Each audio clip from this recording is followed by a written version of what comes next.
What up, what up, what up? It's your boy Mac TheWiseSole, your home for sneakers and sports. And so here we are, day 2. NFL playoffs have ended and concluded. And let's just say, as the great Ice Cube would say, today was a good day.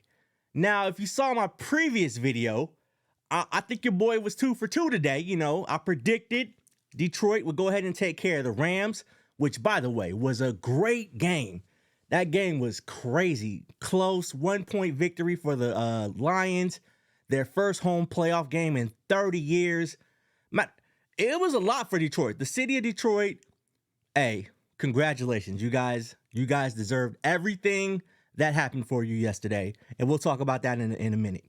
The earlier game, the first game of the day, the Green Bay Packers versus the Dallas Cowboys. And Dallas, guess what? You're eliminated. You're eliminated. And we're going to talk about that as well. But before I go ahead and get into all that, make sure you go ahead, give the page a follow, subscribe. Don't forget you can follow me on all platforms, TheWiseSole, TikTok, YouTube, Instagram, Twitter, all the same. But let's go ahead and get right into it. And we'll start with the first game of the day. Dallas and Green Bay, and yo, it wasn't a good day for the Cowboy Nation, or whatever you guys call yourselves. By the way, Dallas, you guys got to stop saying this is your year. You have to stop saying this is your year, because you know what? It's not. It hasn't been for 30 years, and it's not going to be anytime soon.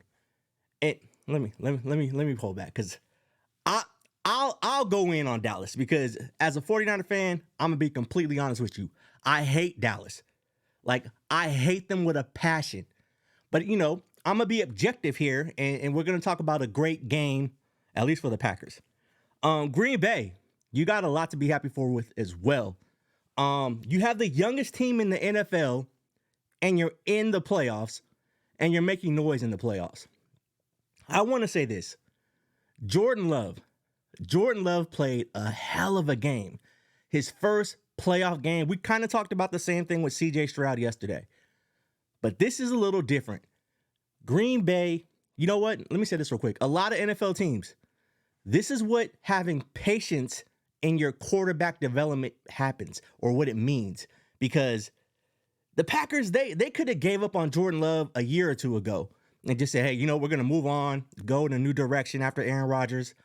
But they didn't. They gave him time to develop. They threw him out there.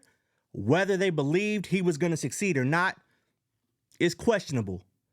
But I could argue since mid-November, maybe since really the beginning of November, Jordan Love has played the best quarterback play in the NFL. I mean, Jordan Love, Lamar Jackson. It can really go either way. Who's been playing quarterback the best the last 2 months of the season? I think the kid has like 18 touchdowns to like 1 pick in that time frame. It's crazy. It's crazy. But back to the game. This one got ugly, and it got ugly fast. Dallas just started drowning quickly. Green Bay went down the field, marched down the field, and they were just eating them up. Aaron Jones went back to Texas and just ran all through the Cowboys' paws. Like he did, and it felt good, because Dallas's whole calling card has been, you know, we got a really good defense. They really felt like they had the best defense in the league. Micah Parsons, Bland, all that, Gilmore. They thought they were them boys. But guess what? You're not. You weren't, and you're still not. And again, like I said earlier, you are eliminated. And it's... I'm going to go in. I'm sorry. It's too late. Dallas fans, just go ahead and tap out the video because it's you don't want to see the rest of it. Dallas, there are so many issues with your organization. What you thought was going to happen was we were going to eliminate this curse, the Jimmy Johnson curse. Hey, we'll throw him into the ring of honor and we'll honor him and make him a Cowboy Hall of Famer. You know, it didn't work. It didn't work. Having all your Cowboy greats come back, Troy Aikman, Michael Irvin, it didn't work. Jerry Jones is still there. And that's going to be the problem with the Cowboys until he's not there anymore. So, Cowboy fans, just enjoy it for what it is. But let me talk about Dak real quick. I just talked about Jordan Love. Let me talk about Dak. Now, do I think Dak is a really, really good quarterback? No, I don't. He's an above average quarterback who at one point this year was in the MVP discussion. Matter of fact, probably like the last 2-3 weeks of the season, low key, people had him winning the MVP. I never really saw that, but hey, it's a Dallas Cowboy quarterback. They're going to always love him. But Cowboy fans, I have to ask you this question. Everybody wants to blame Dak for the win or for the losses. You know, when they win, they don't ever give him credit. They always blame him for the losses. Your defense gave up 48 points. You gave up damn near half 100 in a playoff game at home. At home. Yes, Dak threw a pick six, so you really only gave up like 40. So Dak throwing pick sixes is hilarious. But my thing with that is it really Dak's fault? Is it really Coach McCarthy's fault? Like, in my opinion, you guys gave Tony Romo 10 plus years of the same type of play. We didn't hear any issues. Oh, it was Tony Romo this, Tony Romo that. I think Tony Romo might have had one playoff win. Dak has what, 1 or 2? He already has surpassed what Tony Romo did. Dak's been there, 8 years now? I think you have to give Dak another few years at quarterback and just see how it plays out. I don't think Dallas should go ahead and fire McCarthy. I don't think it's time for all that. I mean, I could be being biased when I'm saying this right now, but I think they should run it back with the same team. McCarthy, let him coach it through. Bringing in Bill Belichick, that's not going to help you. It's not.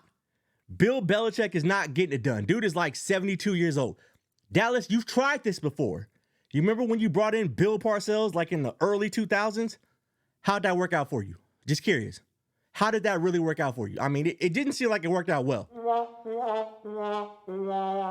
So why repeat the same thing with Bill Belichick? It's not going to work.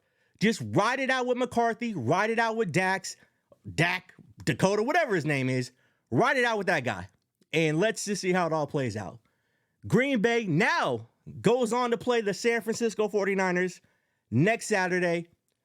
Green Bay is a really fun team to watch. Offensively, they got a nice little set of young weapons at wide receiver, Aaron Jones at running back, and Jordan Love. Oh, Jordan Love. I'm going to be honest with you. Nobody said Jordan Love was going to be really nice this year. Everybody thought, hey, Aaron Rodgers is gone. Green Bay is going to fall off the map. I am everybody because I didn't think Jordan Love was that good. I think he played like 1 or 2 starts the last couple of years, and he didn't seem like he was going to really do anything at all. He's surprising, man. Jordan Love is the real deal. In the NFC, he's probably one of the better young quarterbacks in the NFC. I mean, Purdy, Jordan Love, Jalen Hurts. I ain't really sold on Jalen Hurts, but we'll talk about that when we get into the Eagles and the Buccaneers, or when we do that video. But Green Bay, you got yourself one. I mean, you went from Brett Favre. By the way, they need to go ahead and arrest Brett Favre. He needs to be in jail. Aaron Rodgers, he needs to stop talking on Pat McAfee. To Jordan Love. That's a nice little trio of quarterbacks to go ahead and enroll with. So, Green Bay, good luck to you. Not good luck next week, but good luck to you moving forward. I think you guys got a nice little team. The NFC North, hey, Detroit, Green Bay, they could be battling it out for a couple years, so that might be a thing. Now, let's go on to Detroit. Speaking of Detroit, the return of Matt Stafford. That game was fun. Like, Sunday night, that game was so fun to watch. Both teams had a revenge factor. Jared Goff going against his old team in the Rams and his old coach, Sean McVay. That was fun. I mean, being a Cal guy, Jared Goff is my guy. Like, I really support Jared Goff. Again, I hope he doesn't win the Super Bowl anytime soon because 49ers, you know what it is. But Jared Goff, for him what he went through with the Rams, them pretty much saying, hey, you're not good enough to win the Super Bowl here. We're going to pack you up and send you off to Detroit. Like, that was pretty much no man's land. Nobody wants to go to Detroit and play football. And that's what they did to him. For him to help turn that franchise around, Coach Campbell, keep in mind, Coach Campbell came in talking crazy at his press conference. Oh, we're going to bite off kneecaps and we're going to be this tough team. And you know what? He built a pretty tough team. Their offensive line is crazy. They got a nice little running game with Montgomery and Gibbs. Even though they stopped running the ball for a minute against the Rams, Detroit, Gibbs and Montgomery, that's a nice little combo, man. And that offensive line, I could argue, matter of fact, it's not even an argument. Detroit has the best offensive line in football. It is what it is. As my dude Rod Cali says, it is what it is. That's just the facts. So Detroit, what they did to the Rams have a nice young defensive line, and they controlled that defensive line. I mean, obviously Aaron Donald was getting doubled, and I saw a couple plays where he was getting triple teamed. You got to do that against that Rams front, man, because those Rams, another young team in the league who a lot of people are saying are ahead of schedule, in my opinion. The Rams, they didn't have a fluke season, but I don't know if they're as good as advertised. I mean, Puka Nacua on offense, Williams, the running back, they might be. We'll see. But Matt Stafford went back to Detroit, played a solid game. Like, you can't put that on Matt Stafford. By the way, one of the toughest quarterbacks we've seen in a long time. Because when he was concussed, when he hit his head on the turf, like first he got hit during the sack in his head, and then his head bounced off that turf, and you saw it in his eyes. He was concussed. Like, literally, he was concussed. But you know what? He went to the blue tent, and I don't know who the doctor was. No names, not gonna say anything. They let him go back out there, and he gave his team a chance to win the game. I think the Rams low-key exposed some of Detroit's real weaknesses on defense. Their defensive backs are not good. That's going to be Detroit's downfall, I think, in this playoff run, is their DBs are not up to level to where they need to be as far as winning it all. I could be completely wrong. We'll see. They get to host a game next week as well in Detroit. By the way, that crowd sounded amazing. Like, you could feel the energy through the television. Like, it sounded like Detroit was crazy, and I get it.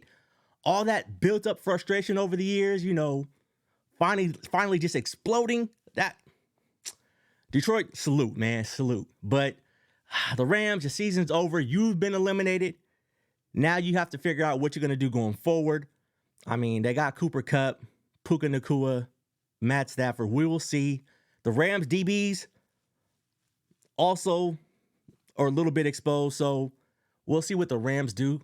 But this is the revenge. Jared Goff finally getting revenge against the Rams in the playoffs, packing them up and sending them back to LA. I like that for Goff. He played really solid. He had a really good game, didn't turn the ball over. He tried to turn the ball over. There were a couple plays where he tried to give the ball away, but he didn't. He managed the game successfully, and he got the W at home against a tough Rams team who, for whatever reason, a lot of people were going into this playoff run saying the Rams are the most dangerous team in the NFC. Now, I kind of chuckle at that because they beat the Niners at the, week 17, week 18. We weren't really playing. It was a battle of the backup quarterbacks. So they took that momentum going into the playoffs like, oh, the Rams are this team to look out for. They were never the most dangerous teams coming into the playoffs. They just weren't. Again, they're one of the youngest teams as well, but they just weren't on that level. But as it looks right now, Detroit looks like, hey, beating Detroit in Detroit is going to be a problem. It could be a big deal. So whether Tampa Bay or Philadelphia goes into Detroit next week, good luck, because it's going to be hard to do. So, again, they're one of those teams who they haven't been through this gauntlet before, and we'll see how they handle it. So that kind of wraps up, those two games. Green Bay floods Dallas. By the way, the score was a 48-32. Look, I'm going to be honest with you. The 32 points, those little 16 points you guys scored in the fourth quarter, Dallas, that don't count. Y'all got flooded. The game was not as close as the score indicated. It wasn't. But obviously, LA, Detroit, the best game so far in the first round of the playoffs. Speaking of, we have games tonight. MLK Day. By the way, happy MLK Day to everybody out there. Thanks for tuning in. Games today, doubleheader. Is this something the NFL might actually try to implement going forward? We already got the Monday night playoff game. They might go 2 games Saturday, 2 games Sunday, 2 games Monday. They might try to look into this going forward. Don't be surprised. And if they do, remember where you heard that here first. But we got the first game, Buffalo, Pittsburgh. We'll talk about these 2 games tomorrow in the next video. But I'm going to give you my predictions real quick. I think Buffalo, they take Pittsburgh out. Mason Rudolph is not getting it done. I like Coach Tomlin a lot. I really do. But they're not beating Buffalo in Buffalo. If they do, I would be really, really surprised. Like, really surprised. Game 2, Tampa Bay versus Philadelphia.